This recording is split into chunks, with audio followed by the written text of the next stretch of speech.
Est-ce que vous venez de commencer Trails in the Sky et le système des ornements vous donne du fil à retordre?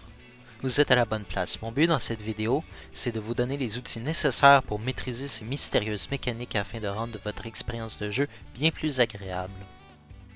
Pour commencer, qu'est-ce qu'un ornement? Eh bien, un ornement est un appareil technologique qui utilise l'énergie de quartz afin de pouvoir utiliser toutes sortes d'arts magiques en combat.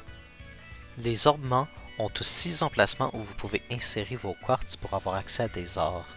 Les emplacements sont séparés en lignes, organisés par couleur dans le menu.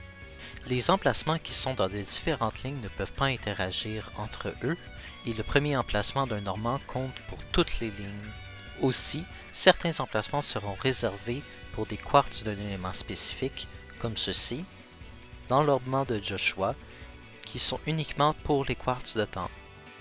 Les quartz ont chacun un élément assigné, une valeur élémentaire, ainsi qu'un effet quelconque. L'élément assigné sert principalement à savoir s'il peut aller dans un emplacement réservé. L'effet d'un quartz peut être un bonus de stats, réduire le temps d'exécution d'un art, regagner des PV en marchant, et plus encore. Finalement, la valeur élémentaire d'un quartz est ce qui est utilisé pour déterminer à quels arts vos personnages auront accès. Ça, c'est la partie du système qui rend souvent les gens confus, mais c'est assez simple quand on s'y attarde un peu. En haut à droite du menu dormant, vous verrez un petit tableau représentant la valeur élémentaire accumulée dans chacune des lignes de votre ornement. C'est cette valeur accumulée qui va déterminer quels arts vous seront disponibles. Dans la section mémo de votre journal de Bracer, vous pouvez trouver une liste de tous les arts inclus dans le jeu.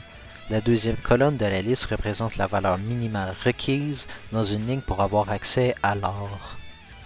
Donc, si je voulais par exemple avoir l'art grondement titanesque sur la ligne jaune d'Estelle, je devrais accumuler 8 de terre et 4 d'espace.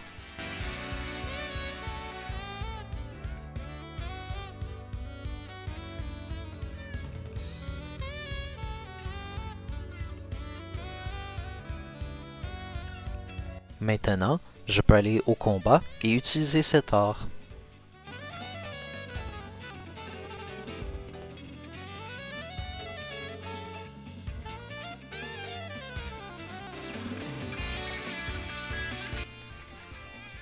Voilà qui conclut ce guide sur les ornements dans Trails in the Sky.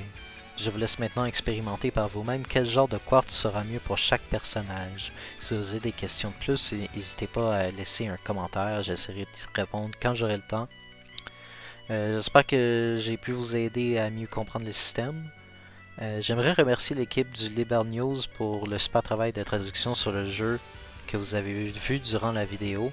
Allez télécharger le patch sur leur Discord ou vous pouvez aussi le trouver sur leur Twitter. Vous pouvez laisser un like, vous abonner, ça serait cool aussi. Puis peut-être à la prochaine.